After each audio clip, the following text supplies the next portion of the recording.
I hope you've been learning a lot so far. Okay, so let's move on to KP7, and this is talking about promoting unity and collaboration. Anchor scripture Psalm 133, verse 1. How good and pleasant it is when God's people live together in unity. So let's say you go for a concert, like a maybe a classical choir concert, or even at your church, you're having like a choir presentation. And then, so you know that conductor that usually stands in front of the choir and is directing people, oh, move this way, whether in dance step or oh, alto sing or soprano sing. Imagine that the conductor is there doing all of those things, and all the choir members and the instrumentalists ignore the conductor and they're just doing what they want to do. And he's saying, oh, alto sing, and instead of alto singing, soprano is singing. It would it will be chaos, total chaos. That's the same thing that happens when workplaces, don't work together in harmony. Of course, a workplace is made up of different departments, but if those departments don't work together in harmony, there will be a lot of chaos. And that is why Psalms 133 verse 1, highlights how good and pleasant it is when people work together in harmony and in unity. Because a united team achieves more and creates a positive atmosphere where everyone will be able to flourish. So let's say you're part of a group project at work, and instead of you competing with every other person because you want you to be praised that Shade did the most work in this project, instead you are sharing resources, sharing ideas as it comes, because you know that this is a teamwork, this is a group work. We need to present this for the betterment of the company and all of that. And because of that, you're not bothered about who gets the praise. If maybe it's you that gets the most praise on another person, you are working towards a shared goal. Because of that, you will have an understanding that if everyone in the team are able to be supported and everyone is working in harmony, everything looks good, the team will look good, and everyone will benefit. Okay, so make sure that when you are in such situations where you're working like in a team environment, or even with all your colleagues, like I always say, that practice active listening. And active listening is when you are listening to understand, you are not looking for the next place you can jump in and interrupt. And then listen to other people's ideas and see how you can build on those ideas. And even if it's something that will not work, make sure you don't talk down on any other person's idea. Instead, politely explain, oh, I think there's a better way to do this, and this is why. And if there are disagreements because someone is like, you must use my idea and all of that, treat it with respect. Find compromises, like win-win solutions, so that there are no disagreements that will now threaten the unity of your workplace or the unity between you and your team members. All right. Okay, so let's move to the next KP8, stewarding resources wisely. Matthew 25:21 says, his master replied, well done, good and faithful servant. You have been faithful with a few things.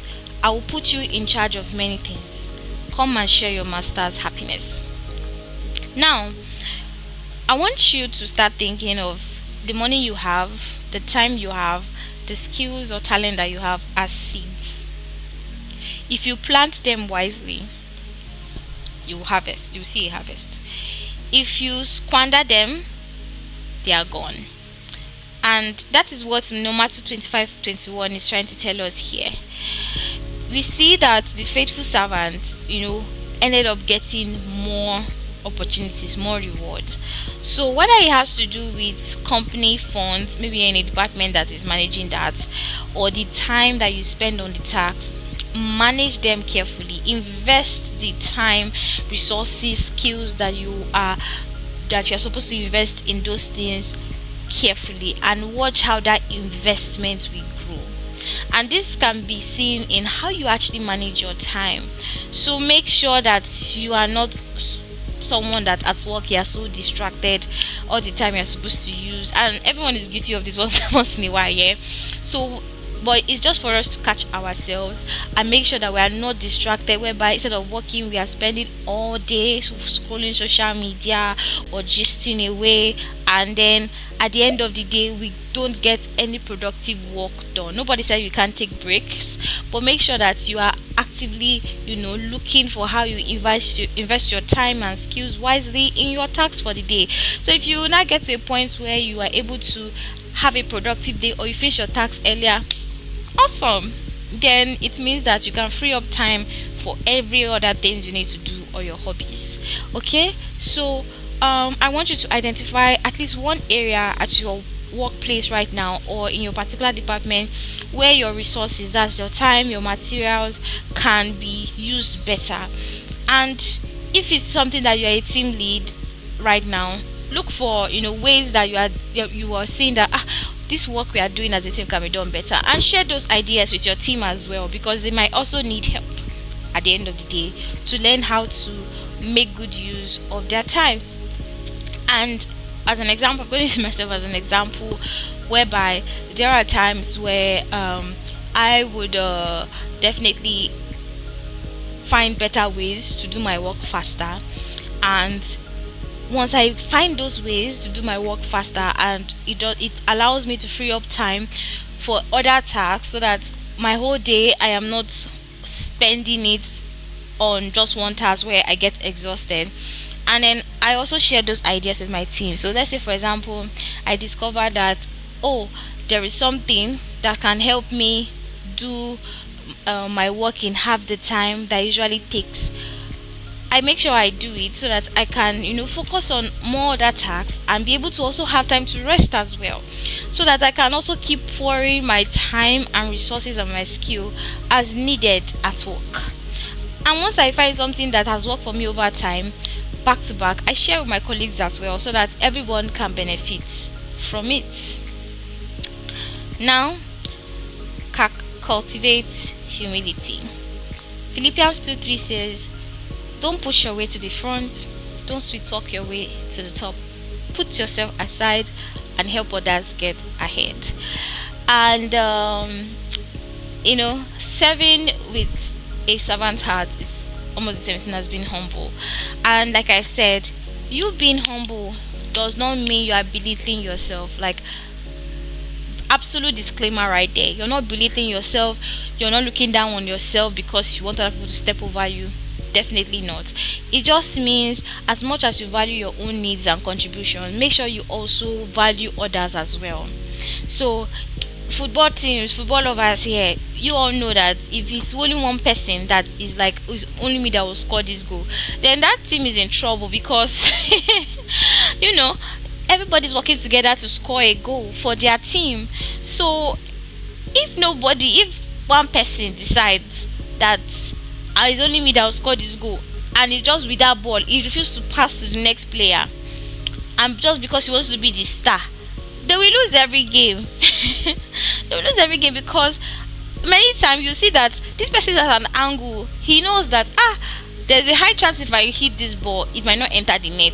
This other person is in a good position, let me pass it. But if he stubbornly says, no, it's me that must score this goal, then guess what will happen? There's a high chance it's going to lose that chance and many other chances. So humility is when you recognize that success is not a one-man thing, especially when you're part of a team. Okay, so if you are part of a team or you lead a team, make sure that you understand, you allow other people shine as well. Highlight the contributions people make. It's not all about you every time. It's you that did it. You too, let other people to shine.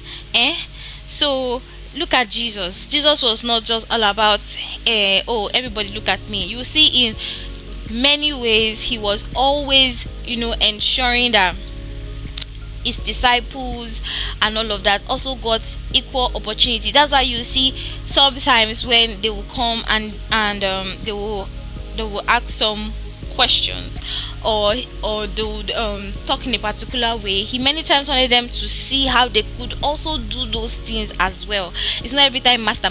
He also wanted them to see how they could do those things as well. That's why when he finally left the earth, they were empowered, because They had learned, they had been entrusted, and they had been trained to do the same thing, and they could get accolades. Okay? So after each success, I want you to also ask who helps you get there. Acknowledge them publicly or privately. Okay?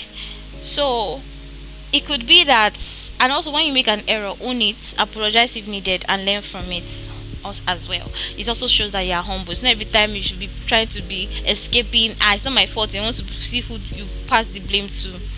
That's not right. All right. So I hope you were able to get some valuable lessons from this. We are almost at the end of this module. Just one more module to go, and I will see you in the next one.